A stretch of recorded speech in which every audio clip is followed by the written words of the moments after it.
अस्सलाम वालेकुम, कैसे हैं? सब ठीक है? वालेकुम सलाम सदीक भाई, बिल्कुल ठीक ठाक। आप सुनाएं, कैसे हैं आप लोग? सब ठीक हैं? जी अल्हम्दुलिल्लाह बिल्कुल ठीक ठाक। तो कभी बार दूसरा तो मेरे पास कभी थोड़ा सा और वेट करने की कोशिश नो की। Problem at all. मैडम कैसे हैं आप? जी जी मैं शुक्र सब बिल्कुल फिट फाट जबरदस्त। आप सुनाएं? ठीक ठाक सदीक भाई, अल्लाह का शुक्र। We have lot of snow in these days. अच्छा बाहर तो हो सर चुकी व्यू उसका कोई बताएं क्या हुआ लग गया लॉकडाउन? कल जो प्राइम मिनिस्टर थे स्वीडिश के, उन्होंने प्रेस कॉन्फ्रेंस की थी मिनिस्टर ऑफ हेल्थ के साथ। और ये हुआ है कल के, उन्होंने जितने जो स्टोर थे, बड़े वेयर हाउसेस, जो शॉपिंग मॉल थे, उनमें उन्होंने ना रिस्ट्रिक्शन लगा दी है कि जितनी आपकी शॉप का एरिया है उसके मुताबिक 10 स्क्वायर मीटर पे एक बंदा अंदर जाना चाहिए। अच्छा तो होपफुली कि इस तरह ये लास्ट कोशिश है। अगर पहले ये था रिस्ट्रिक्शन थी कि 8 बंदों की, वो सिर्फ गवर्नमेंट के सेक्टर के लिए थी। अब उन्होंने प्राइवेट सेक्टर की जितनी शॉप्स हैं, रेस्टोरेंट्स हैं और malls, bars, everywhere, you have to respect that law that no more than 8 people on one place. सही सही सो अगर कोई इसको वायलेट करेगा, पहले उसको सिर्फ ये कि एलिमेंट कहते हैं स्वीडिश लैंग्वेज में कि इस इंस्ट्रक्शन थी गवर्नमेंट की। अब उन्होंने इसको एज ए लॉ कल से फॉर्मुलेट कर दिया। आज संडे पहला दिन है आज, मैं तो बाहर गया नहीं किसी स्टोर पे, लेकिन we can see tomorrow morning how is working. तो गवर्नमेंट ने कहा कि अंदर जो भी इंटरप्रेन्योर इसको फॉलो नहीं करेगा, अगर उसकी शॉप में ज्यादा 8 से बंदे होंगे तो उसको फाइन किया जाएगा।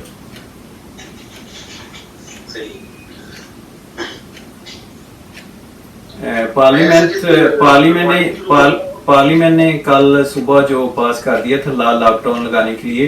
अब गवर्नमेंट के पास ये पावर है कि वो जिस वक्त चाहे स्वीडन के अंदर लॉकडाउन कर सकती है। पहले गवर्नमेंट के पास ये पावर नहीं थी और ये गवर्नमेंट को मिली है 10 जनवरी से लेके 30 सितंबर 2021 तक। सही सही वो तो आपको बताया था। लेकिन सर जी मैं फिर इसकी रिकॉर्डिंग स्टार्ट करने लगा हूं और इंशाल्लाह फिर इंट्रोडक्शन बस सर। Thank you. जी जी जी जी अस्सलाम वालेकुम जी। वालेकुम अस्सलाम। हमें सारे लोग भी ऑनलाइन आ गए। सबसे पहले तो इंट्रोडक्शन हो जाए। आज हमारे साथ है वो डॉक्टर कुरैश साहब हैं और मैडम नाज़िया हैं, अफान है और सुफियान, उसामा। हमारी सारी टीम आज जो है वो लाइव सेशन आपके साथ जी व्हाई नॉट। अस्सलाम वालेकुम। मैं नाज़िया, अफान साहब और सुफियान साहब और बाकी भी तमाम दोस्त और स्टूडेंट्स इस वक्त लाइव देख रहे हैं। लियाकत गिराय आपके साथ है कागनाग स्वीडन से। जी वालेकुम सलाम। आज में आपके जितने क्वेश्चन होंगे आपके related settlement in Sweden, about study visas and after that when you after post arrival, of course pre arrival तो सदीक साहब हैं उधर, मैडम नाज़िया हैं, अफान भाई हैं, सुफियान है, ये सारे कर सकते हैं। पोस्ट अराइवल आपके जितने क्वेश्चन होंगे I will try my best to answer you all. जी सदीक साहब, go ahead with other anybody have questions or Sufyan or anybody. So madam has little problem with her voice. आवाज अब clear है। बेहतर में सब लोग जो है वो अपने आप को म्यूट कर लें, तो सिर्फ जिससे बात करनी है वही अपने आप को अनम्यूट करके बात कर ले, तो ये प्रॉब्लम जो है सॉल्व हो जाएगा। अफान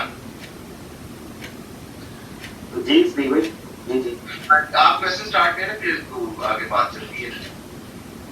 जी अच्छा आज डॉक्टर साहब बहुत मोस्ट एक्सपर्ट एंड एक्सपीरियंस्ड जो है आज हमारे साथ पर्सन है। तो डॉक्टर साहब आप एक क्वेश्चन है कि वो स्टूडेंट्स जो सिंगल आते हैं स्टूडेंट में या फैमिली के साथ आते हैं, आप काफ़ी दफ़ा पहले भी बता चुके हैं, लेकिन वो लोग उन लोगों के लिए जिन्होंने हमें न्यूली ज्वाइन किया है उनको के बीच में आप और एडिशन कर रहे हैं इस चीज़ में कि वो बच्चे जो सिंगल हैं फैमिली के साथ उनको आगे आगे फ्यूचर में कौन कौन सी ऐसी चीज़ है, मुश्किलात हैं जो उनको फेस करना पड़ती है? देखें अफान भाई, जैसे मैंने सुफियान भाई पहले भी कहा था उस दिन कि अगर हम एक जगह से दूसरी जगह कहीं भी मूव होते हैं, इमिग्रेशन करते हैं वर्ल्ड में, ठीक है, तो प्रॉब्लम तो हमेशा ही इंसान को फेस करनी पड़ती हैं। चाहे भले मैं अपने गांव से लाहौर आऊँ, मुझे भी उतनी प्रॉब्लम ही फेस करनी पड़ती हैं जितनी एक नए बंदे को आने के लिए, स्वीडन आने के लिए। तो हमेशा आप you can't expect that you just go there and you start your life. Environment different है, वेदर डिफरेंट है, कल्चर डिफरेंट है. You have a lot of things. हम अपने साथ 35 ईयर का कल्चर लेके आते हैं, हम वही अपनी वर्किंग मार्केट साथ लेके आते हैं, हम अपना एक्सपीरियंस वहीं से लेके आते हैं. जब तक आपका ये सारी चीज़ें इंटीग्रेट नहीं करती स्वीडिश वर्क मार्केट के साथ, स्वीडिश डेली लाइफ के साथ, उस वक्त आपको कंप्लीशन या कम्प्लीसिटीज में रहती है, आपको प्रॉब्लम आते हैं. But as I said, last year Sweden ने 10,500 वीजे इशू किए थे स्टूडेंट्स को. उससे पिछले साल के 12,700 थे, उससे पिछले साल 15,000. इस वजह से कोई इसकी पैंडमिक की वजह से इस दफ़ा वीजे थोड़े से कम इशू हुए थे. लेकिन वो जो स्टूडेंट आप कह लें एवरी ईयर 15 to 20,000 आ रहे हैं, they all are settling in this system, they are all settling in this country. If they do not do big mistake, their character is fine, and there is not a hard life anywhere in Sweden. अच्छा doctor साहब, एक यहाँ पे question का दूसरा रुख भी है. वो दूसरा रुख भी है कि अगर हम काउंसलिंग की बात करें स्टूडेंट्स की, तो स्टूडेंट्स को किस माइंडसेट के साथ स्वीडन में आना चाहिए? वो क्या माइंडसेट वो बनाए कि उनको वहाँ पे कामयाबी मिले, उनकी सक्सेस हो, वो कैसा काउंसलिंग की तरफ आए, तो वो क्या माइंडसेट देखे हैं स्टूडेंट? अफान भाई, first of all you have to उनको ये आप बावर करा दें कि आपने कंसिस्टेंट रहना अपनी स्टडी के साथ. पहली चीज़, आप अपनी स्टडी जब स्वीडन आते हैं कंप्लीट करें. उसके बाद you have lot of opportunities. You can grow you can excel your field in anywhere, in any field. There's not a lack of jobs, there's not lack of any opportunity. There is opportunity, there is a field, you can work hard, you can run successful your life. आपको खुद करना Excel अपने field को कि आपने किस field में जा रहे हैं. और सेकंड, लैंग्वेज, उस पे फोकस करें डे 1 से. जब आप पाकिस्तान में आपका एडमिशन हो जाता है, उस डेट से लेके जब तक स्वीडन आते हैं और फिर स्वीडन रहते हुए, 2 चीजें अगर complete study and education, they will get permanent residence, they will get citizenship, they will settle so easily in life. Right sir, thank you.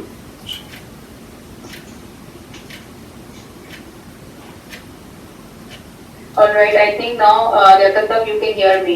Yes, yes, it's very clear now. Everything is fine, ma'am. Go ahead with your questions. Okay. Sorry, I didn't heard before. Okay.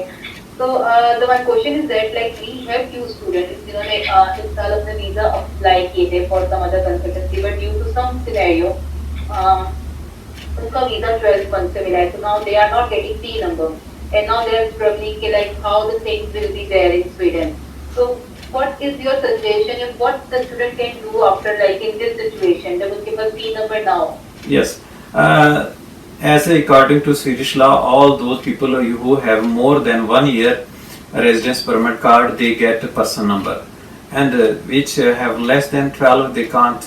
They are unable to get person number in Sweden. जब आपके पास person number नहीं होगा तो आपको थोड़ी बहुत difficulty आएंगी, but it's just not that's end of the world. You have to find a way how to solve it.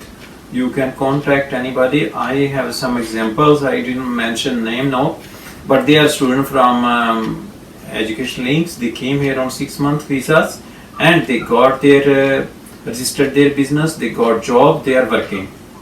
So when you have not person number, you have still opportunities. You have to expand your thoughts little more. Like I meet one student I met last week also. He discussed with me that his course is 1 year, but unfortunately due to the late of decision of migration board, he got only 12 months in place of 10 months visa.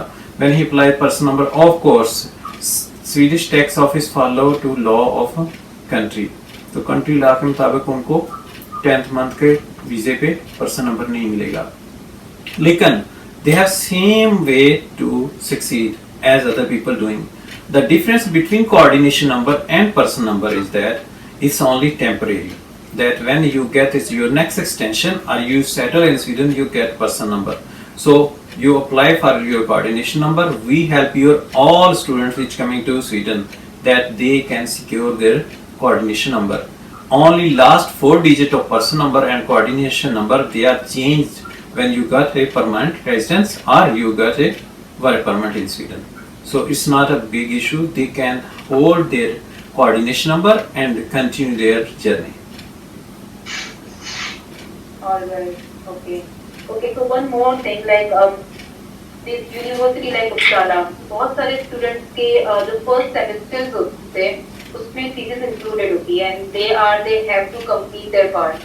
Recently there is one student जिनको ये problem face हुआ है कि वो अपने first semester को clear नहीं कर सके and now they are getting email from university side कि जी आप अपना second semester continue नहीं कर सकते, आप उसके लिए eligible ही नहीं है and again you have to take the admission in August 2021 intake. Now Yes. in this scenario they got the visa, उनकी credit hours भी complete नहीं है, now they are stuck somewhere. So what should be the solution? Madam जो university decide करती है वो अपनी university law के मुताबिक डिसाइड करती है, माइग्रेशन डिसाइड करता है माइग्रेशन लॉ के मुताबिक। दोनों डिपार्टमेंट के जो पार्लियामेंट ने बना के उनको दे दिए करिकुलम, उसके अंदर रहते हुए ही उनको फॉलो करते हैं, उन्हीं के मुताबिक फैसला करते हैं। अगर यूनिवर्सिटी के करिकुलम में ये है कि फर्स्ट सेमेस्टर में आपने 30 क्रेडिट करने हैं और उसमें 15 क्रेडिट आपका इंटर्नशिप है या आपका थीसिस वर्क आपने कंप्लीट करना है, वो कंप्लीट करेंगे तो आपको नेक्स्ट, ये स्वीडन में कॉमन है या यूनिवर्सिटीज के अंदर, गोथेनबर्ग यूनिवर्सिटी भी ऐसे ही करती है और बड़ी यूनिवर्सिटीज। अगर स्टूडेंट नहीं कंप्लीट करता तो उसके कॉन्सिक्वेंसेस हैं। मैं तो पहले पिछले आपके साथ सेशन में, समर में भी और अभी भी कहता हूँ कि आपकी फर्स्ट प्रायोरिटी आपकी स्टडीज होनी चाहिए। आप अपनी स्टडी मुकम्मल करके अपने वीजे को साथ लेके चल सकते हैं। अगर स्टूडेंट नहीं करेंगे कंप्लीट, या देखें अभी स्टूडेंट्स का ये माइंड होता है कि जैसे पहला सेमेस्टर रजिस्टर कराया तो उस वक्त जॉब के लिए निकल गए, जिन लोगों ने करनी होती है वो उसके साथ फूड डिलीवरी का काम करते हैं, डिफरेंट रेस्टोरेंट में काम करते हैं, साइकिल्स का काम करते हैं, any one job they find they continue, but they don't concentrate on their studies. It's not a university fault, not any consultant, not any counselor's fault. Students have to complete their education to continue their visas. What says migration law? That in first year when you are in Sweden, you have to complete your 15 credit hour minimum. Second year 22 credit hour and third year 30 credit if you want to prolong your visa. But mostly student hour, they drop thereafter 7.5 and they lose their way. And then they stuck between migration board and university.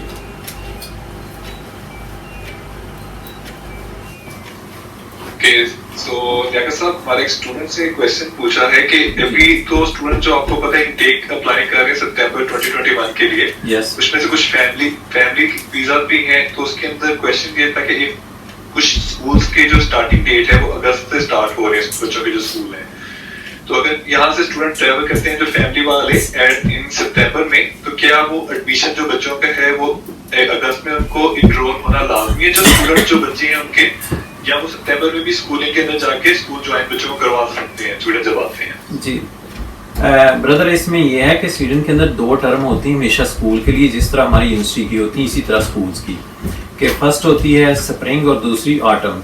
Spring की classes हमेशा 11 जनवरी से शुरू होती हैं और autumn की जो classes हैं वो 22 अगस्त से। 22 अगस्त से ऑनवर्ड जितने भी स्टूडेंट आते हैं they can enrol in that year. और यहाँ पे बच्चों की जो एजुकेशन है वो उनकी एज के लिहाज से क्लासेस उनको मिलती है, ना कि पाकिस्तानी किस क्लास में था।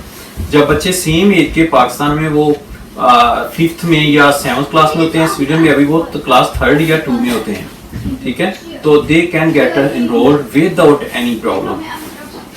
From if they coming on 1st September, they coming on 15th September, even they coming in mid-November, they will get enrolled their kids. There is no restriction. Swedish Grund law say that every child who is in Sweden, without or with person number or whenever he want to start school, he has right to start school.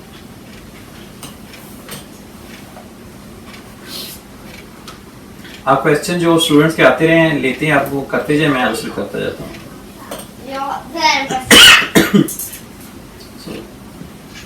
जी वो हो गया था clear madam Nazi, जो point आप पूछ रही थी, लोग उपसाला वाली यूनिवर्सिटी के साथ प्रॉब्लम आया। जी बिल्कुल सही।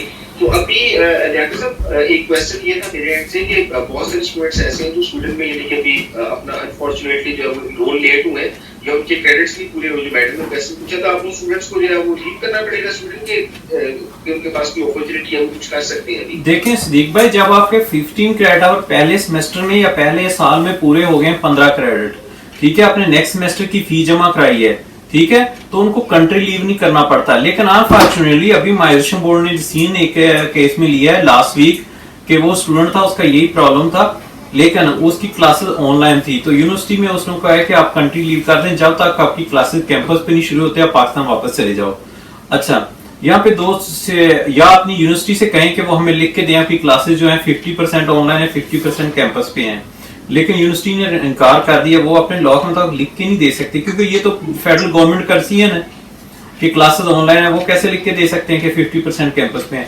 तो इस वजह से स्टूडेंट्स का वीजा रिवोक हुआ है। अगर किसी स्टूडेंट ने 15 क्रेडिट आवर पहले सेमेस्टर में मुकम्मल कर लिए हैं तो उसको मुल्क छोड़ने की जरूरत नहीं है, लेकिन अगर किसी ने 15 भी नहीं किए तो फिर then they have no choice without that one. यानी कि उन्हें ये कि नेक्स्ट सेमेस्टर की ना वॉइस भी नहीं दे रही यूनिवर्सिटी ना जी, वो ये कह रही कि अब आप हिस्सा नहीं है। सदीक साहब, how many credit they have completed? 0 credit. Yeah, this is the problem. When law say you must have 15, 0 पे तो नहीं, उसमें देखें दोनों पार्ट उसके नहीं थे उस स्टूडेंट के थीसिस वर्क या इंटर्नशिप, उसमें सिर्फ एक था। अभी एक यूनिवर्सिटी में एक मिसहैप हुआ है लास्ट 3 वीक्स अगो कि कुछ जो इंटरनेशनल स्टूडेंट थे जिन्होंने पाकिस्तान, इंडिया, बांग्लादेश और दूसरे कंट्री से थे, उनको 2 टीचर ने जो सॉफ्टवेयर थे प्रोग्राम के वो दोनों दे दिए हैं स्वीडिश लैंग्वेज में, और जब वो एग्जाम में गए हैं तो फेल हो गए। अब उनके 15 क्रेडिट अभी मुकम्मल नहीं हुए पहले सेमेस्टर के अंदर, क्योंकि due to that mistake of the teacher. अब उसके लिए बहुत हायर कमेटी जिसमें vice chancellor, deans, head of department और टीचर्स शामिल हैं। नेक्स्ट वीक होपफुली किसका डिसीजन आएगा, वरना उनका दौर लग गया है स्टूडेंट्स का, सारा वीजा हर चीज। तो इस तरह की छोटी छोटी चीजें सिस्टम के अंदर मिस्टेक हो जाती हैं, उनको ओवरकम करना। अब जैसे 0 क्रेडिट आवर तो अब एक वीजा मिलता है बंदे को स्टडी के लिए, अगर वो आके यहाँ कुछ भी क्रेडिट आवर नहीं करता, it's not your fault, not my fault, not university fault.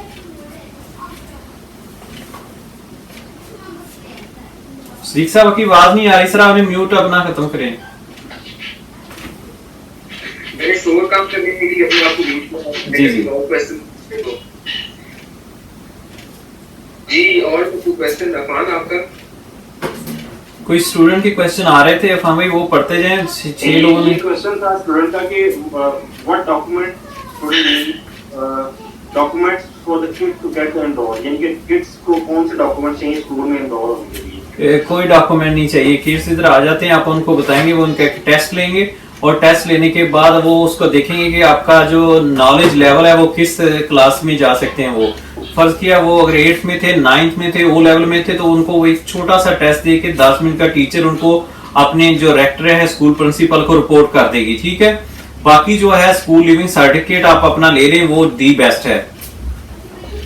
Okay sir, इसमें is there any tuition fees for the kids school, like if they have the personal number or not the personal number? Yes. According to Swedish law, जो जितने भी children के लिए बहुत ज्यादा rights हैं।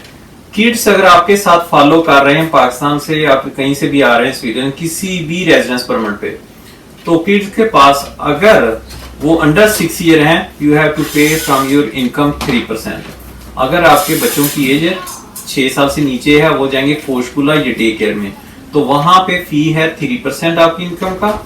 जैसे ही आपका बेटा पहले या बच्चा या बच्ची जाते हैं क्लास 1 में, उसको 0 क्लास कहते हैं यहाँ पे अपने प्रेप वगैरह, जैसे ही बच्चे वो स्टार्ट करते हैं वहां से लेके उसको आगे जिम्नेजियम कॉलेज लेवल तक कोई फी पे करनी नहीं पड़ेगी। यहाँ पे टोटली फ्री है, doesn't matter you have person number, you have coordination number और you do not have anything. ये हर म्यूनिसिपैलिटी की रिस्पॉन्सिबिलिटी है कि उसके अंदर जो भी बच्चे हैं उनको वो इनरोल करे, उनके रिलेटेड। और कहाँ इनरोल करे, अगर आपके बच्चे का फासला 2.5 किलोमीटर से ज्यादा है घर से स्कूल का, तो गवर्नमेंट आपको ट्रांसपोर्ट टैक्सी या बस प्रोवाइड करेगी जो आपके बच्चों को लेके जाएगी और ड्रॉप करके जाएगी टाइम के ऊपर। यहाँ पे ये नहीं कि पेरेंट्स उसको भागते फिरें और ड्रॉप करते फिरें, ऐसा कोई सीन नहीं है। लॉ के अंदर है कि if your kids are more travelling more than 2.5 kilometre you have right for government transport. So बच्चे को लेके जाना, लाना, लंच, उसका ब्रेकफास्ट इस अकॉर्डिंग टू द लॉ ये स्टेट की जिम्मेदारी है और लोकल म्यूनिसिपैलिटी। यहाँ पे स्कूल सिस्टम जी जी जी जी प्लीज। अस्सलाम वालेकुम हरी भाई, ये आपसे ना ये क्वेश्चन पूछ लें आप बार बार टाइप करें, क्वेश्चन पूछिए आप डॉक्टर साहब डायरेक्टली हमारे साथ ही है। ये अली भाई है हमारे साथ इराक से, बेसिकली पाकिस्तान से है, इराक में जॉब करें। जी जी डेफिनेटली। क्वेश्चन देते थे, अगर मुझे सुन रहे हैं अली भाई तो बोलिए क्या जी बहुत शुक्रिया अपॉर्चुनिटी से छुट्टी है हमें बहुत। मैं कुर्दिस्तान में काम कर रहा हूँ और कहाँ डोक में है या बील में? मैं सुमारिया में, अगर आप जानते हैं तो 3 सिटीज है कुर्दिस्तान का सुमार। जी जी डोक मेरे कोलीग्स हैं, मेरे साथ मेरी हैं, वो जॉब करती मेरे पास, वो डोक से हैं। फिर अरबिल से भी है मेरे पास। जी जी जी बिल्कुल ऐसे ही। अच्छा इसमें क्योंकि अगर हम सब तबल में आते हैं तो आपने बड़ा अच्छा माशाल्लाह गाइड किया कि एक टाइम के अंदर सर आपकी आवाज काट रही है और पीछे से बहुत ज्यादा शोर है, मैं आपको सुन नहीं सका। अच्छा एक तो ये पॉइंट भी होगा कि आपने 3% ऑफ इनकम आप पहले स्टूडेंट यानी कि श्योरली मतलब मेरा कोई इरादा नहीं हुआ काम करने का, तो 3% आपने कहा। जी जी अगर देखें आप अगर स्वीडन के अंदर आके जॉब नहीं कर रहे यहाँ पे, ठीक है, तो आपके बच्चे को फर्स्ट फुल टाइम हम अलाउ नहीं करता स्वीडिश लॉ के आपका बच्चा फुल टाइम स्कूल आए। अगर आपका बच्चा 1 से 3 साल का है वो उसको राइट मिलेगा, अगर उसकी मदर और फादर दोनों जॉब नहीं करते, मैक्सिमम 15 घंटे आप फोर स्कूलों में भेज सकते हैं अपना बच्चा, और 15 घंटे 3 साल तक उसकी आप पे करेंगे। वो एक स्टैंडर्ड सीट है 16,500 जो सोशल लाइफ ने स्टैंडर्ड सैलरी रखी है, क्योंकि आप इंटरनेशनल स्टूडेंट हैं, यू हैव नो इनकम। लेकिन जो आप बैंक स्टेटमेंट शो करते हैं पहले आने के लिए वो इसीलिए रखी जाती है, उसमें टोटल एक्सपेंसेस डाले जाते हैं आपके बच्चों के भी, और उसका 3%। अगर आपका बच्चा 3 से लेके 6 साल तक है तो वो 15 घंटे हर हफ्ते फ्री आएगा, क्योंकि आपकी मिसेज या आप काम नहीं करते। अगर दोनों में एक काम करता तो फिर आपको दूसरे जो है पार्टनर उसकी इनकम देखी जाती है। अगर दोनों काम ना करते तो एक स्टैंडर्ड जो है आपका टोटल ऑफ इनकम जैसे 8,900 करोड़ है जो बाहर से लोग आते हैं और उनके लिए, और सेकंड आपकी मदर है उनके बच्चों की 5,000, तो ये तकरीबन 14,500 बना। उसका 3% आपको इनवाइस आएगी 3 साल से 1 से 3 साल तक। अगर मदर काम नहीं करती, बच्चा 15 घंटे आएगा हफ्ते में और वो फ्री है 3 से लेके 6 साल तक, फिर आपको पे नहीं करना पड़ेगा। तो ये अकॉर्डिंग टू एज है बेसिकली, तो 6 साल से अबव से वो पे नहीं करना चाहिए। 6 साल से ऊपर के बच्चे हैं वो तो आ जाते हैं स्कूल में, 1 से 6 साल तक होते हैं फोर स्कूला में, ठीक है। फोर स्कूला के अंदर 3 साल तक तो मस्ट पे करना हर किसी को, बच्चा 15 घंटे आए या 40 घंटे वीक में आए। लेकिन वो लो उनको है 40 आवर जिनके दोनों पेरेंट्स काम करते हैं, ठीक है, दोनों या बिजनेस रन करते हैं, जॉब करते हैं, या कोई इस तरह का उनका सीन है, ठीक है। अगर 3 साल से 6 साल का बच्चा है तो उसके लिए 15 घंटे आता है। अगर मदर घर पे है तो वो उसको टोटल 40 आवर अलाउ ही नहीं होंगे। मैक्सिमम आपका राइट है कि सुबह 6 बजे से लेकर शाम 6 बजे तक आप अपना बच्चा भेज सकते हैं। तो जहाँ बहुत सारे पेरेंट्स जो काम करते हैं, क्योंकि यहाँ पे तो हर बंदा काम करता है, उनके सिस्टम ही ऐसा है, मदर और फादर दोनों को करना पड़ता है, ठीक है। तो उनके बच्चे मोस्टली, या मेरे बच्चे जैसे, मेरे बच्चे रोज जाते हैं सुबह 6 बजे से लेकर शाम 6 बजे। इवन कि मेरे बच्चे बड़े हैं लेकिन स्कूल में रहने के बाद, स्कूल है 8:30 बजे से शुरू होता है 1:30 बजे तक, तो सुबह हम लोग 7 बजे छोड़ते हैं, 7 बजे से 8 बजे तक उनके ब्रेकफास्ट का टाइम, और फिर 1:30 बजे से लेकर शाम 6 बजे तक हम लोग ऑफिस में होते हैं। तो उन ड्यूरेशन का हम लोग हर महीने अपनी इनकम का 3% पे करते हैं जितने घंटे वो बन जाते हैं। No problem. भाई आपको बहुत शुक्रिया, ये काफी अच्छे से क्वेश्चन थे मेरे ध्यान में, तो बहुत शुक्रिया, thank you very much. No problem.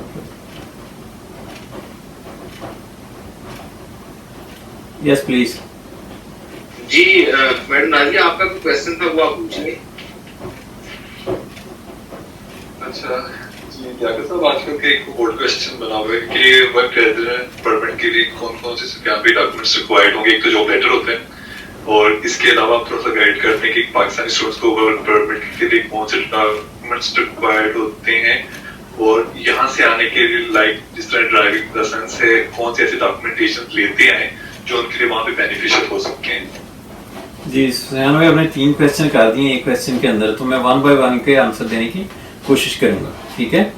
पहला आपका क्वेश्चन है पाकिस्तानी स्टूडेंट के लिए। वर्क परमिट पाकिस्तानी स्टूडेंट के लिए नहीं, ये तमाम कंट्री विदाउट EU जो अब अगर यूके से भी किसी ने ब्रिटिश पासपोर्ट पे भी आना है तो उसको वर्क परमिट अप्लाई करके आना होगा, क्योंकि ब्रिटिश यूके छोड़ चुके हैं।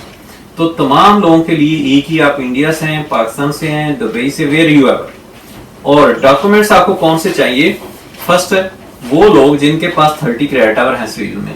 पहले आप स्टूडेंट को ये काउंसिल करें कि आप जाके कंसंट्रेट करें अपनी स्टडी के ऊपर, ठीक है। चाहो कि 30 क्रेडिट मुकम्मल हो गए हैं, अगर आपको जॉब अपॉर्चुनिटी मिल जाती है तो आप ऑफर ऑफ एम्प्लॉयमेंट लेके अपने एम्प्लॉयर से, उसको कॉन्ट्रैक्ट कहते हैं, स्वीडिश लैंग्वेज में अवताल कहते हैं, इंस्टैलिंग अवताल या जॉब कॉन्ट्रैक्ट। सेकंड, जब वो आपके पास हो गया, फिर उसके बाद आपका एम्प्लॉयर अनाउंस करेगा अकॉर्डिंग टू स्वीडिश लॉ की जॉब नेशनल जॉब पोर्टल पे, जिसे arbetsförmedlingen.ams.se कहते हैं। वहां 10 दिन वो रखेगा और वो जॉब आईडी भी आपको दे देगा। फिर वो आपका माइग्रेशन बोर्ड की वेबसाइट पे जाएगा, यहाँ पे वो एक ऑफर ऑफ एम्प्लॉयमेंट फिल करेगा, 23-20-11 उसका नाम है, 23-20-11 202311। उसको फिल करके उसको रिलेटेड यूनियन के पास भेजेगा। यूनियन आपकी सैलरी को स्टैंप करेगी कि इसकी working condition equal to collective agreement जो हमने किया हुआ एम्प्लॉय इस ब्रांच के साथ उसके बराबर है। जब ये तीनों चीजें, आपका एग्रीमेंट, आपका ऑफर एम्प्लॉयमेंट, आपकी अनाउंसमेंट जो की है एमएस के जॉब पोर्टल पे, तीनों इकट्ठी होगी, तो फिर यूनियन की ओपिनियन लेने के बाद you will be ready to apply for your work permit.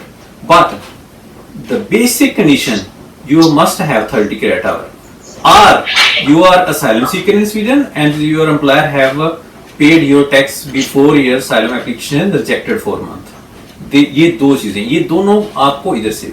अच्छा, आपने कभी भी डिपेंडेंट वीजे पे आके वर्क परमिट अप्लाई नहीं करना, वरना आपकी फैमिली के लिए भी रिस्ट्रिक्शन है, आपके लिए भी आपको वापस भेजा जाएगा, और एक दफा वापस भेज दिया आपकी कंपनी में सोशल इंश्योरेंस से कोई भी आपको वीजा मिलना बहुत मुश्किल है, क्योंकि उनके माइंड में ये आ गई ये स्टूडेंट वीजे पे आया था और वापस चला गया पाकिस्तान, और हम अब वापस इसको अब नहीं बुला रहे। ये क्या केयर करना है? डॉक्यूमेंट्स का मैंने बता दिया बड़ा क्लियरली। अब अगला क्वेश्चन लेते हैं कि जब स्टूडेंट पाकिस्तान से मूव होता है इधर, तो उसको इन चीजों में एसेस के लिए, इजी के लिए कौन कौन से डॉक्यूमेंट्स या what he should bring with him. अच्छा, पहला ड्राइविंग लाइसेंस। मैंने कहा लैंग्वेज की है जॉब की, यहाँ पे बहुत जॉब्स हैं लेकिन लैंग्वेज आनी चाहिए। स्टूडेंट के पास बहुत टाइम होता है फॉर्म भाई, 9 अप्रैल से लेके 31 जुलाई तक कोई भी बंदा जो मास्टर कर सकता है, बैचलर कर सकता है, वो बहुत अच्छे तरीके से स्वीडिश लैंग्वेज सीख के बोलना शुरू कर देता है। सेकंड, आप अपने ड्राइविंग लाइसेंस को लेके हैं, वो आपकी जॉब अपॉर्चुनिटी 50% इंक्रीज कर देती है अपॉर्चुनिटी आपके लिए। आप यूपीएस में, डीएचएल में, ब्रिंग्स में, बुद्ध भी, बहुत सारी यहाँ ट्रांसपोर्ट कंपनीज हैं, उनके साथ आप काम कर सकते हैं। आप फूड डिलीवरी का काम, जहाँ पे एक साइकिल पे काम करता है या मोपेड पे बंदा, वो सारा दिन में स्टूडेंट है, वो 20 डिलीवरियां देता है। अगर एक कार वाला तो 45 देता है, वो 2000 कमाता है उसके मुकाबले में। तो आपका ड्राइविंग लाइसेंस, आपकी लैंग्वेज, और फोर्क लिफ्टर, उसका अगर लाइसेंस लेके आए वहां से काम करके, और साथ में किसी फास्ट फूड पे, KFC पे, पिज्जा पे, बर्गर किंग, क्योंकि ये आपको फॉर एवर जॉब नहीं करनी है, आपके ग्रोथ के लिए, आपको उस पैसेज को इजी करने के लिए ये बहुत चीजें जरूरी हैं। और ये चीजें आप साथ लेके हैं तो आपके लिए बहुत इजी होगा ग्रो करना, वर्क परमिट की तरफ जाना या सेटलमेंट की तरफ जाना, या आप अपना बिजनेस का लेटर भी लेके हैं। FBR से अगर आप टैक्स पेयर हैं तो लेटर लेके हैं। अगर आप टैक्स पेयर पाकिस्तान में नहीं है, आप टैक्स रजिस्टर नहीं है आपका, तो वहां से एक ऐसा लेटर लेके जिसपे NOC के आप पाकिस्तान में टैक्स रजिस्टर्ड नहीं हो। ये हमें जरूरत हर स्टूडेंट को पड़ती है 100% यहाँ पे।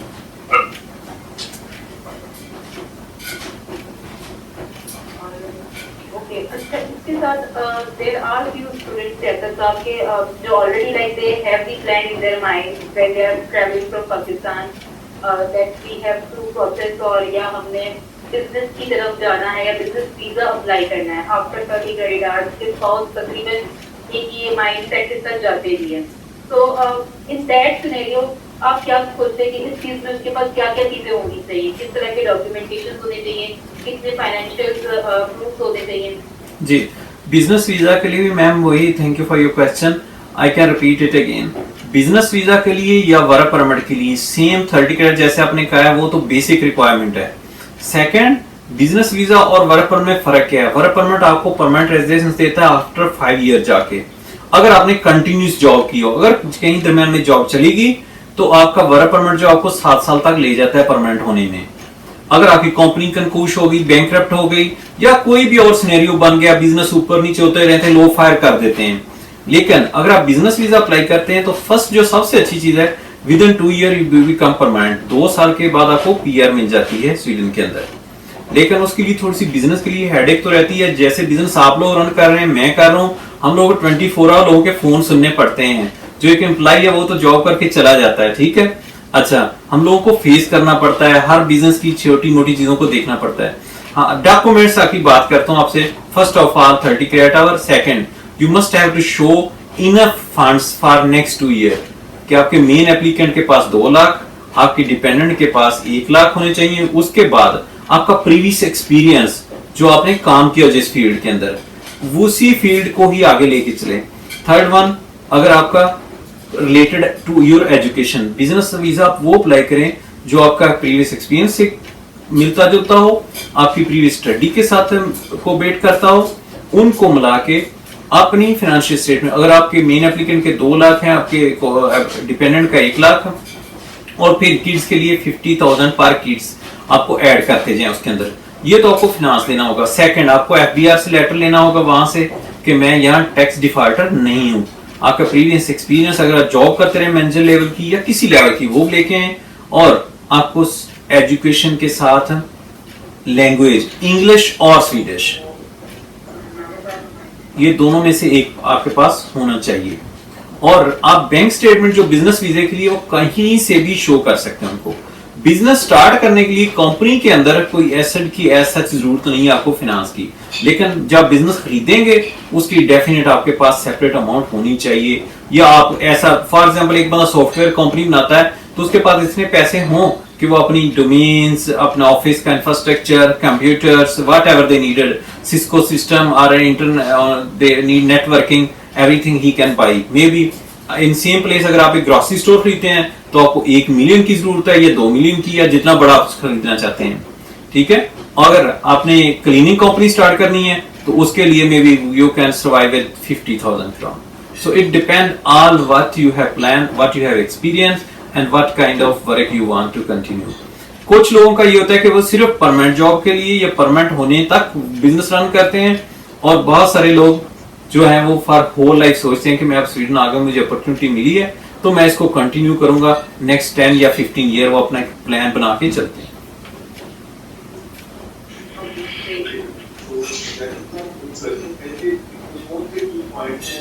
सर थोड़ा सा आपकी आवाज कट गई, आपका ना म्यूट अनम्यूट करें आप। जी जी सफान जी, आपके साथ एक क्वेश्चन है कि स्टूडेंट्स को जॉब सर्च करने के अंदर थोड़ा सा बेनिफिट मिल सकते हैं कि अगर स्टडी वीजा पे आ रहे हैं तो कौन से टूल्स हैं, कुछ की पॉइंट्स हैं, कुछ ऐसी वेबसाइट्स हैं जिसके ऊपर स्टूडेंट्स जॉब्स के बारे में सर्च कर सकते हैं। जी सुशांत भाई, जॉब स्वीडन में मेन जो जॉब पोर्टल है वो है ams.se, जिस पे जाके स्टूडेंट अपना अकाउंट बनाए, जिन जिन को पर्सनल नंबर मिले या कोऑर्डिनेशन नंबर मिले, ठीक है। Second, there are lot of manpower company, यहाँ पे बहुत सारी मैन पावर कंपनी है जो मैन पावर डेली बेसिस पे सप्लाई करते हैं इंडस्ट्री को, वेयर हाउसेस को, और even in welfare system. Sweden का जो सर्विस सेक्टर है वो बहुत ज्यादा स्ट्रांग है। यहाँ डेली तकरीबन टोटल 59,000 लोग हैं जो सर्विस सेक्टर में काम करते हैं। वो लोग जो ओल्ड होम में, स्कूल्स में और उनमें। और यहाँ पे कल्चर है कि अगर एक बंदा जिसका बच्चा बीमार है उसको तो लॉ होता है कि वो अपने बच्चों को टेक केयर करे। उस एम्प्लॉय को जिसका किड्स बीमार हो जाए जाने की जॉब पे जरूरत नहीं है। चल जब वो जॉब पे नहीं आएगा तो यहाँ लाजमी अकॉर्डिंग टू लॉ उसका अल्टरनेटिव होना चाहिए। तो डेली वेजेस के जो हैं वो तकरीबन स्वीडन के अंदर रोज 45,000 लोग काम करते हैं। अगर आप सिर्फ कंसंट्रेट कर लें लैंग्वेज पे, आपके पास ड्राइविंग लाइसेंस हो, आपके ट्रक कोड हो, आपके पास फोर्कलिफ्टर का लाइसेंस हो, या आपने कहीं भी हर फील्ड में जॉब्स हैं, you have to just concentrate. Website आपको बता दी है ams.se, और फिर उसके अंदर जाके बहुत सारे जितने प्राइवेट एक्टर हैं वो सारे रजिस्टर्ड अराउंड अबाउट 140 वेबसाइट जो मैन पावर का काम करते हैं स्वीडन के, वो सारी एमएस के अंदर दी हुई हैं। आप वहां पे जाते जाएं, अपना पोर्टल बना के सीवी अपलोड करें। बाय गॉड अगर आप 15 दिन नहीं, 10 दिन नहीं, मैं एक एग्जांपल देता हूं केस स्टडी। मैं एक लड़की को जानता हूँ, वो इसमें थी वैको यूनिवर्सिटी में, लीनियस में थी वैको के अंदर। पाकिस्तान से उसने किसी एजेंट ने उसको भेज दिया वहां से, फैसलाबाद से। वो 1 साल का वीजा लेके आई, लेकिन उसने एक दिन भी नहीं पढ़ा। पहले 7 क्रेडिट आवर किए, उसने कहा डिफिकल्ट है, हालांकि उसने एमफिल किया हुआ था। उसको किसी स्टूडेंट ने मशवरा दिया कि आप पुर्तगाल चली जाओ। वो पुर्तगाल चली गई, वहां से 3 महीने धक्के धुक्के खा के वापस आ गई। उसका पीछे से वीजा रिवोक कर दिया, लेटर आ गया उसको। अच्छा, अब उसके पास 2 ऑप्शन थी, या तो वो कंट्री लीव कर देती तो या अपने आप को स्टे करती। उसने तकरीबन फिर वहीं से शुरू किया, 0 से। वो मुझे बता रही थी, मेरी मुलाकात हुई उससे थोड़े दिन पहले, अब वो जॉब कर रही है सावे के अंदर। तो वो कह रही थी कि मैं हर रोज 200 सीवी भेजती थी। उतने में कोरोना आ गया, कोविड, और उसे एक फैक्ट्री में फुल टाइम, जहां कोविड के मास्क बनते थे, उन्होंने उसको फुल टाइम हायर कर लिया उसके साहिल केस के भी ऊपर, क्योंकि उनको मैन पावर की जरूरत थी। तो उसने हिम्मत नहीं आ रही, तो राइट टाइम उसको 5 जगह से जॉब ऑफर आई थी, 100% job offer. Thank you sir, thank you. अच्छा डॉक्टर साहब, मुझे ये क्वेश्चन पूछना था कि इनके जो स्टूडेंट्स यहाँ पे आते हैं, जो पार्ट टाइम जॉब्स वगैरह करते हैं, तो उनका क्या वेज रेट एक जैसे है कि डिफरेंस है उसमें, और जॉब्स के बारे से पूछना। जी जी ब्रदर, और जॉब करेंगे दूसरी। मैं पहले तो स्टूडेंट को ये कहूंगा कि आप लीगल जॉब करें, किसी के हाथे ना चढ़े जो इधर अपनी कम्युनिटी है या देसी कम्युनिटी है या अरबी हैं ये लोग, ठीक है। थोड़ा वेट कर रहे हैं, आपको मे बी आज काम नहीं मिलेगा, कल मिल जाएगा, लेकिन किसी के साथ इलीगल या ब्लैक में काम ना करें। It's a sin, crime, and we don't want to bad repute ourself. Second, वो लोग आपको मिसयूज कर सकते हैं जहां पे आप इलीगल काम करेंगे, लेकिन अगर आप लीगली वेज का काम करते हैं, तमाम कंपनी के अंदर कलेक्टिव एग्रीमेंट को अपने और यूनियन की मिनिमम वेज लेवल को अपने फॉलो करना है, उनसे वो डेविएट नहीं कर सकते। लेकिन अगर आप खुद जाके ब्लैक में काम करने की कोशिश करते हो, एक्स्ट्रा मनी बनाने की कोशिश करते हो, तो वो आपको 30 करोड़ घंटे से लेके 40 करोड़ पे भी रख सकता है, वो 300 करोड़ डेली का भी आपको दे सकता है, but it's not a legal. अगर लीगल कहीं काम करते हैं तो आपको मिनिमम 180 से लेके 200 करोड़ तक आपको घंटे के पैसे मिलते हैं। और स्वीडन के अंदर जैसे पता है, ऑस्ट्रेलिया वाला, यूके वाला, कनाडा वाला या दूसरे सिस्टम नहीं कि 14 आवर्स आपको लॉ है, यहाँ क्या 100% लॉ है, जितना काम आप करना चाहते हैं। स्पेशली और गवर्नमेंट ने पिछले समर में ये कहा था कि जो स्टूडेंट आते हैं इंटरनेशनल हो ये यहाँ के, अगर समर के अंदर वो 1 महीने के अंदर 40,000 काम करते हैं, उनको टैक्स नहीं है उसके ऊपर, 0% टैक्स है। तो उनके लिए अपॉर्चुनिटी और बढ़ गई है कि छुट्टियों के अंदर इंटरनेशनल स्टूडेंट और ज्यादा पैसे कमा सकते हैं। तो सदीक भाई, वेजेस का कोई इतना फर्क नहीं होता। अगर एक कंपनी आपको 100 करोड़ पे कर रही है, मे बी दूसरी 109 करे, तो ये डिफरेंट उनका कलेक्टिव एग्रीमेंट होता है हर शोबे का यूनियन के साथ, उसी को फॉलो करते हुए वो पर आवर पे करते हैं। अच्छा डॉक्टर साहब, मेरा एक और क्वेश्चन है खुसूसन उन स्टूडेंट्स के हवाले से जो ऑटम 2020 में यानी कि आना चाह रहे थे। अब एक चीज ऐसा चल रहा है कि कुछ स्टूडेंट्स ऐसे हैं जिनके यहाँ पाकिस्तान में 20 क्रेडिट्स कंप्लीट हो गए हैं ना, जी जी, और वो नेक्स्ट सेमेस्टर में यानी कि आएंगे, अभी उनके रेसेस परमिट आए हैं कुछ स्टूडेंट्स के। तो मेरा क्वेश्चन ये था कि आप 30 क्रेडिट्स तो यहाँ पे पाकिस्तान में बैठ के किए हैं 30 क्रेडिट्स पूरे, तो उनपे भी क्या ये एप्लीकेबल होगा कि उनको वहाँ पे जाते साथ जॉब मिल जाती है तो वो ये अपना वीजा स्विच कर सके या बिजनेस वीजा के लिए अप्लाई कर सके, कि उनको स्टूडेंट पे रहते हैं वो 30 क्रेडिट करते हैं। जी सदीक साहब, ये बड़ा हार्ड इशू रहा है पिछले 100 हॉट के। मुझे रोज को 10 से 15 कॉलेज जरूर किए हैं स्टूडेंटों ने कि सर मेरे 30 क्रेडिट मुकम्मल होने के हैं, मैं पाकिस्तान में हूँ, अब क्या करूँ बताएं, वो क्या मुझे। हाँ, इसमें एक और चीज मैं आपको ऐड कर दूं, 30 क्रेडिट इन यूनिवर्सिटी लिखा हुआ है माइग्रेशन बोर्ड के अंदर कि you have completed 30 credit in Sweden. ये नहीं लिखा स्वीडन की यूनिवर्सिटी से आपने बाहर से किए हैं या अंदर से किए हैं या यहाँ बैठ के किए हैं या ऑनलाइन किए हैं। जब आपने 30 क्रेडिट कंप्लीट कर लिए हैं, आप एनरोल हो यूनिवर्सिटी के अंदर, तो you can apply your business visa, you can apply your work permit. ठीक है। अच्छा, सॉरी मैं आपकी बात काट रहा हूँ। आज हमारे साथ वो नहीं है, हमारे आइल्स के टीचर हैं, आगे पीछे बड़ी सारी मीटिंग्स में होते हैं, आज वो नहीं है। उनका ये सीन है कि उनका डिसीजन जो है ना वो फ्राइडे को हुआ है, उनके 30 क्रेडिट्स यहाँ से कंप्लीट हो ही गए हैं तकरीबन।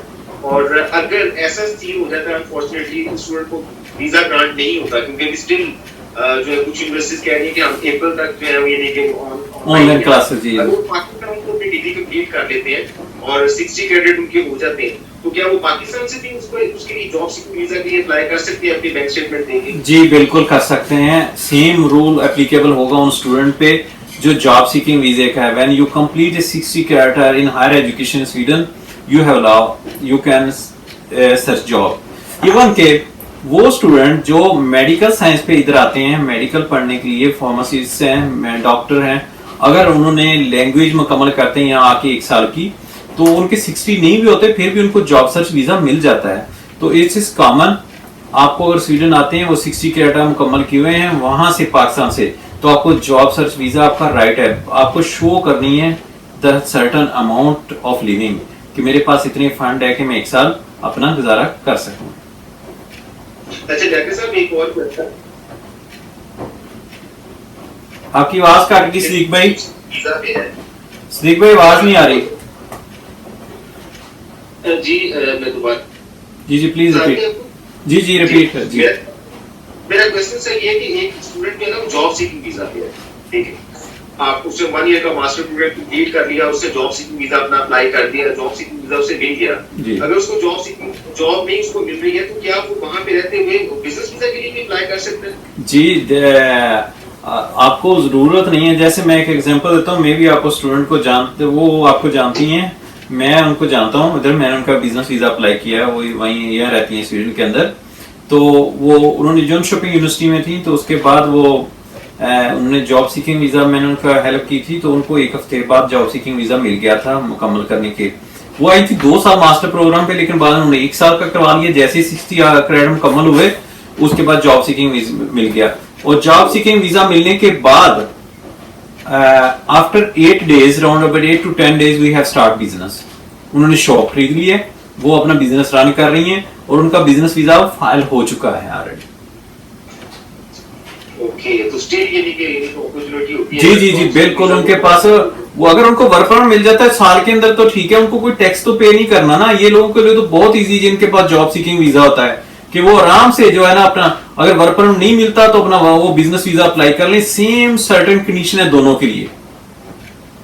तो 1 साल का मिलता है जॉब सीकिंग वीजा। जी 1 साल का जॉब सीकिंग मिला है, लेकिन उसने क्योंकि उसका मेन मकसद था ट्रैवल करना पाकिस्तान, ठीक है, उस पे वो ट्रैवल कर रहा है, उसने साथ ही बिजनेस वीजा की एप्लीकेशन डाल दी, क्योंकि बिजनेस वीजा खुलते हुए 8 माह से 14 माह लगते हैं, तो जो साल उसका वो बच जाएगा। सही अच्छा डॉक्टर साहब, यही तो मेरा क्वेश्चन और भी है, यानी कि इसी हवाले से जो स्टूडेंट्स यानी कि स्वीडन में आते हैं, एक तो पॉइंट आपने पहले हाईलाइट कर दिया था कि पाकिस्तान से क्या यानी कि और भी जगहों से जो स्टूडेंट्स आते हैं एक मिस्टेक ये करते हैं कि जो स्पाउस है ना वो अप्लाई करना शुरू कर देते हैं जी, कि हम अगर स्विच होंगे तो साथ स्पाउस हो जाएगा।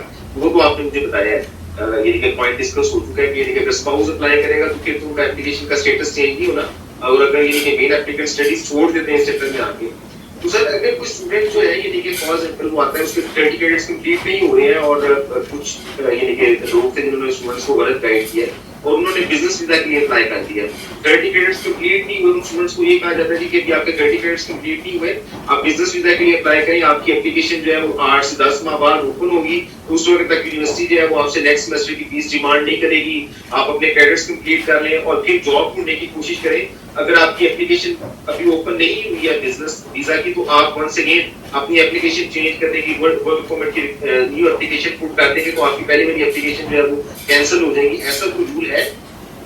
सदीक भाई, अनफॉर्चुनेटली ये कि बहुत सारे स्टूडेंट को इन्होंने कुछ लोगों ने मिसगाइड किया है, कुछ लोगों ने मिसलीड किया है, due to that they have lost their permanent residence chance, very big chance they have lost already. जब स्टूडेंट आता है लॉ के अंदर है कि आपको 30 क्रेडिट मुकम्मल करने हैं, ठीक है, अब फॉर एग्जांपल कुछ लोगों ने पैसे ले लेके पिछले साल, जैसे एक अफवाह मैं आपको बताता हूँ, डराया था सब स्टूडेंट को, इन्होंने पूरी यूनिवर्सिटियों में इकट्ठा करके ना सारे स्टूडेंट को, तो कुछ हमारे मेहरबान है पाकिस्तानी लोग, उन्होंने ये कहा कि जी क्रेडिट आवर 30 की बजाय नेक्स्ट ईयर 120 हो जाएंगे बिजनेस वीजा के लिए। तो तकरीबन 300 स्टूडेंटों ने बगैर क्रेडिट कार्ड लिए हुए उनको पैसे दे दिए, कैश वो लेके गायब हो गए और इन लोगों ने अप्लाई कर दिया, किसी का भी वीजा नहीं लगा आज तक। और लगना भी कैसे थे, जब उनको पढ़ा दिया गया कि आप 30 क्रेडिट आवर भी ना करो कोई मसला ही नहीं है, जब तक आप 30 क्रेडिट आवर नहीं करेंगे you have to go back, you must have to leave the country. आपको ये गले पड़ता है, आप हाँ टाइम किल कर लेते हैं, उसके बाद साइलम पे चले गए, अपील में चले गए, आपको 1.5 साल की बजाय 2 साल मिल गए, लेकिन they never give issue you residence permit, they never give you permanent residence. So मैं फिर सदीक भाई उसी से ही दोबारा जहां से हम शुरू किया था कि अपनी स्टडी मुकम्मल करें, एट लीस्ट 30 क्रेडिट आवर, फिर आप अप्लाई करें उस ड्यूरेशन में अप्लाई करने को आपको कोई रोकता, migration board never refuse you कि आपकी एप्लीकेशन नहीं ले रहे। आप एरोप्लेन से उतरते हैं, जैसे आपका आया है पर्सन नंबर, आप जाके अप्लाई कर सकते हैं बिजनेस वीजा के लिए बगैर विदाउट एनीथिंग। लेकिन आपका डिसीजन नहीं आपकी फेवर में आएगा, आप अपना रास्ता भूल जाएंगे, आप अपनी जो सेटलमेंट का एक एम लेके आए थे, जो ड्रीम लेके आए थे, वो खत्म हो जाएंगे। तो इन चीजों से आप स्टूडेंट को सही तरीके से उनको ज्यादा, क्योंकि ये लोगों ने बहुत ब्रेन वेस्ट किया था और बहुत नुकसान हुआ उसका। अब हर वीक में आपको एप्लीकेशन रिजेक्ट होती नजर आएंगी और आप अपील में और असाइलम में और इन चीजों में पड़े हैं, या पुर्तगाल भागने की कोशिश कर रहे हैं या पोलैंड जाने की यहाँ से। सही थैंक यू डॉक्टर साहब, बड़ा डिटेल में आपने आंसर दिया है। तो यानी कि आप यानी कि स्टूडेंट्स को ये सजेस्ट करेंगे कि सबसे पहले जो है वो अपने 30 क्रेडिट्स पे फोकस करें, सब छोड़ दें, बाकी हर चीज छोड़ के उसी पे कंसंट्रेट करें जो ला को रास्ता देता है। एक लीगल होने की आपको जरूरत नहीं है, आपको धक्के खाने की जरूरत नहीं है पुर्तगाल दूसरे मुल्कों में जाने की। आप अपना 30 क्रेडिट मुकम्मल करें, 30 क्रेडिट मुकम्मल करने के बाद आप आराम से that framework which migration board have formulated for you according to the parliament, कि आपने 30 क्रेडिट मुकम्मल करने के बाद आपको राइट है आप वर्क परमिट चले जाएं या बिजनेस वीजा पे चले जाएं। एक और चीज एक्सप्लेन कर दूं, हाँ अगर आपने बिजनेस वीजा की फाइल जमा कराई, आपके 30 क्रेडिट पूरे हैं, ड्यूरेशन आप वेट कर रहे हैं अपने बिजनेस वीजा का, आपको जॉब मिल जाती है, तो you can apply a new application, never take back that application. बहुत से स्टूडेंट ने ये किया कि उनको वर्क परमिट की ऑफर हुई, उन्होंने पुरानी एप्लीकेशन वापस ले ली। जब वापस ले ली तो इट मीन कि 1 जनवरी to until 23rd of June you don't have any residence permit, so you must leave the country, you must go back। आपने एप्लीकेशन वापस नहीं लेनी कभी भी। सही, तो वो ये कि एप्लीकेशन जब आप न्यू वर्क परमिट की एप्लीकेशन डालेंगे तो माइग्रेशन एजेंसी आपसे ये क्वेश्चन नहीं पूछेगी कि आपकी ऑलरेडी की एप्लीकेशन, जी वही माइग्रेशन बोर्ड पूछेगा कि which application you want to follow, your application for business visa or work permit, ठीक है। तो आपने उनको सिंपली ये रिप्लाई करना, I want to continue my job, nothing else. I mean कभी ये नहीं लेके देना कि I am going to withdraw my application, हमने विथड्रॉ नहीं करनी। अच्छा डॉक्टर साहब, एक और मेरा क्वेश्चन है कि जब लोग ये बिजनेस वीजा के लिए अप्लाई करते हैं, बिजनेस वीजा उनको मिल जाता है, फिर भी बहुत सारे लोग जो है प्रॉब्लम में आ जाते हैं, यानी कि उनके पास बिजनेस प्लान तो होता है, उसके हाथ से वो इन्वेस्टमेंट नहीं करते, तो उनके वाले से भी थोड़ा सा गाइड करते हैं कि यानी कि बिजनेस वीजा जब आप अप्लाई करते हैं तो स्टूडेंट्स को यानी कि आप क्या बताते हैं कि कैसे वो यानी कि अपना जो बिजनेस वीजा की एप्लीकेशन है वो तो विन होगी, आगे स्टूडेंट पीआर की तरफ जाना है, तो जो स्टूडेंट बिजनेस वीजा प्लान कर रहे होते हैं उनके पास कितने फंड्स होने चाहिए और क्या उनकी प्लानिंग होनी चाहिए, कैसे वो यानी कि उसको एग्जीक्यूट करेंगे, पीआर तक कैसे लेके जाएंगे उसको। जी ये बहुत अच्छी स्टेज में स्टूडेंट्स करते हैं कैसे है या नहीं है, बस एक स्टूडेंट के तौर पे डाल दिया बिजनेस वीजा जैसे तो पीआर भी नहीं, आपको वहां पे एक्टिविटी कोई ना कोई परफॉर्म करनी है, यू हैव टू पे टैक्सेस एज वेल। तो ये सारी चीजों का थोड़ा सा यानी कि बता दें, स्टूडेंट्स जो है यानी कि इसको ठीक तरीके से अपनी पीआर को एग्जीक्यूट कर सकेंगे। जिक भाई, this is the same situation. यहाँ पे मैंने आपको बताया था कि वो लोग जो पहले जिन्होंने ये लोगों को मिस गाइड किए थे, उन्हीं का ये था कि आप अप्लाई कर दो, ये जब आएगा फिर भी देखी जाएगी। ऐसा नहीं है सीन। पहले मैं तो 90% स्टूडेंट वैसे ही ड्रॉप कर देता हूँ जिनको थोड़ा सा भी मुझे डाउट होता है कि ये ग्रो नहीं करेगा, ये सिर्फ अपना टाइम किल करना चाहता है, इसने पढ़ना नहीं। जैसे स्टूडेंट आएंगे, सर मैं इसके साथ रहते हुए यहाँ पोर्टुगाल में टैक्स जमा कराता रहा हूँ और साथ में ये, मैं कहता हूँ कि आप ना किसी और कंसल्टेंट को हायर करें, उनके जरिए काम करें। बिजनेस वीजे के लिए बड़ा क्लियरली माइग्रेशन बोर्ड ने और गवर्नमेंट ने फॉलो किया इसको कि आप लोगों को जो भी during your studies when you are in Sweden 30 credit मुकम्मल होने के बाद आपने गवर्नमेंट को टैक्स पे करना है। तो माइग्रेशन में जब बिजनेस वीजा अप्लाई करते हैं, बिजनेस प्लान बनाते हैं, मार्केट सर्विस करते हैं, उसके बाद उसका एक एनालिसिस करते हैं, एनालिसिस से साथ लगाएंगे आपका वीजा लग जाएगा। एनालिसिस करने के बाद आपने वहां पे लिखा होता है कि पहले साल मेरी फैमिली अगर 4 लोगों की, मैं 2,40,000 कमाऊंगा, दूसरे साल मेरा बिजनेस ग्रो करेगा, मैं 3,40,000 कमाऊंगा। अगर आप उस टारगेट को, माइग्रेशन बोर्ड महीने के नहीं आपका देखता बिजनेस वीजा में आपने कितनी सैलरी कमाई, क्या किया थ्रू आउट द ईयर। अगर पहले साल का आपका 2,40,000 टैक्स ऑफिस में इनकम शो हो रही है, दूसरे साल में आपकी हो रही है 3,40,000, तो माइग्रेशन बोर्ड आपको परमानेंट रेजिडेंस इशू कर देगा। अगर आप लोग इनमें से नहीं करते तो फिर आपको वो इशू नहीं करेगा आपका परमानेंट रेजिडेंस, फिर आपको एक्सटेंशन देगा 1 साल की, और 1 साल की एक्सटेंशन में भी आपका बिजनेस स्टिल वैसा ही रहता है, तो तो फिर वो आप लोगों को कंट्री से बड़े अच्छे तरीके से रुखसत करने के लिए कह देंगे। बिल्कुल सही हो गया, ठीक हो गया। तो लिहाजा सर ये देखिए आप ये Please go. Student go stop yes यहाँ पे आया है यानी कि स्टडीज करने के लिए आया है, यानी कि उसके पास कोई बिजनेस का कोई भी यानी कि एक्सपीरियंस ही नहीं है, पाकिस्तान में उसने बिजनेस नहीं किया, तो यहाँ पे के पास कोई अपॉर्चुनिटीज होती है कि 20 मिनट कंप्लीट करने के बाद कि वो कोई अपना न्यू बिजनेस स्टार्ट करे, उसमें सक्सेसफुल भी हो जाए। इसके चांसेस यानी कि स्टूडेंट जिसके पास बिजनेस का एक्सपीरियंस ही नहीं है वो कैसे बिजनेस को प्रोसेस कर सकता है? Sir my forefathers have never business in Pakistan. ठीक है, we are a farmer. I have a lot of cows and buffaloes at my farm, agriculture farm, and I have only that experience before in life. If I can do, no, not me. Only there are a lot of people. I know here 10 people who working. They have never worked before in life, but they have to show migration board their capabilities. Their brother, हम इसीलिए help करते हैं जो भी student जिनका कोई problem होता है, उनको बिजनेस नहीं आता, नहीं करना आता। मैंने बहुत सारे लोगों को इधर पिछले 10 साल में यकीन करें उंगली पकड़ के जैसे नहीं सिखाया, इस तरह सिखाया उनको कि आप भाई इस तरह से बिजनेस करना है, ये सर्कमस्टांस है, ये चीजें आपको फॉलो करनी है। लेकिन बहुत सारे अच्छे स्टूडेंट हैं, बहुत सारे अच्छे लोग हैं जो एंटरप्रेन्योर बन रहे हैं, बहुत सारे बन गए हैं, दे ग्रो वेरी वेल। जबरदस्त। और अब मेरे ख्याल में किसी का कोई क्वेश्चन है तो वो ले ले, ताकि स्टूडेंट्स जो है वो भी साथ साथ हमारे पास है। किसी का कोई क्वेश्चन है तो प्लीज आप पुट कर लें, क्योंकि लियाकत साहब के साथ हमारा जो टाइम डिसाइडेड था उसमें फ्यू मिनट्स रह गए हैं, काफी बिजी स्केड्यूल है इनका। किसी का कोई क्वेश्चन है तो प्लीज वो पुट कर लें, अपने आप को अनम्यूट करें और क्वेश्चन कर लें।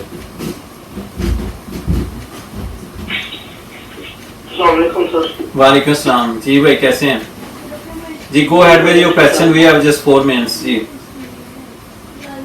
और सर अभी जो वीजा इंटरव्यू के चांसेस है ये कितने परसेंट है सुनने में आ रहा है? आप मैं क्वेश्चन आपका फॉलो नहीं किया, can you ask me again? Sir मैं कह रहा हूँ कि इस दफा जो वीजा इंटरव्यू के चांसेस है वो कितने परसेंट है सुनने में आ रहा है? इस दफा जो है 50-50 चांस है। वीजा इंटरव्यू से क्या मुराद आपका? एडमिशन के बाद जब वो मेल आती है कि इंटरव्यू होगा नहीं होगा, उसका क्या? जी वो डिसाइड देखें, माइग्रेशन बोर्ड डिसाइड करता है और एम्बेसी के साथ मिलके कि स्टूडेंट्स की जिनकी उनको जरूरत होती है वो 100% हर स्टूडेंट का इंटरव्यू नहीं होता।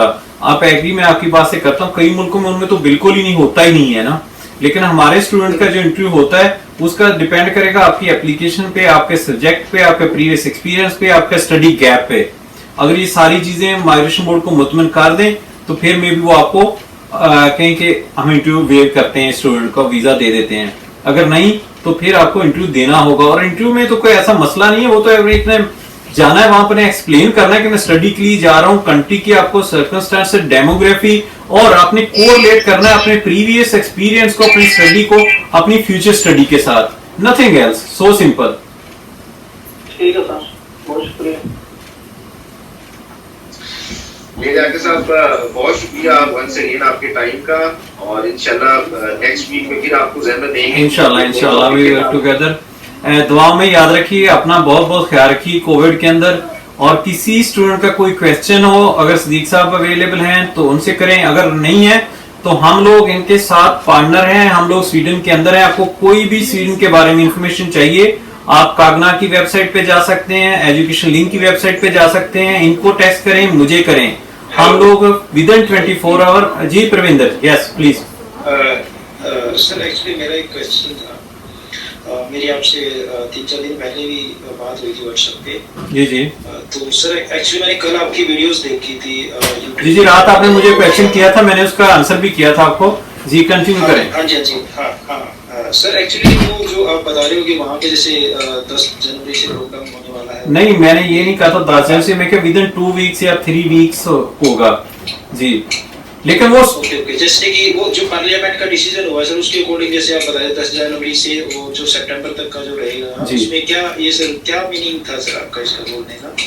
यहाँ पे देखें, इसका मीनिंग ये था कि गवर्नमेंट के पास पावर नहीं थी, यहाँ प्राइम मिनिस्टर सीधा आके लॉकडाउन नहीं लगा सकता, किसी बिजनेस या किसी चीज को बंद नहीं कर सकता, ठीक है। तो उसको पार्लियामेंट की मंजूरी लेनी थी, तो पार्लियामेंट ने मंजूरी दिया ओनली 5 मंथ की, इससे आगे हम नहीं कर सकते। हाँ जी, हाँ जी। ये इसका मतलब है। ओके सर एक्चुअली एक जो अभी जो हमारे जो क्लासेज है वो मैंने आपसे पूछा था कि 10 जनवरी से जो स्टार्ट। आपका इंटरव्यू हो गया, फिंगर हो गया कि नहीं अभी? नहीं सर, उसकी डेट नहीं मिल रही sir. Yes, that's a problem. You can send an email to your course coordinator in university and explain them that I'm not getting this. So maybe if they are not issuing you date in, we already have mailed many times, but they are not responding. University is not responding. नहीं, immigration, migration. Yes, migration bar is responding. Actually, my case has been settled.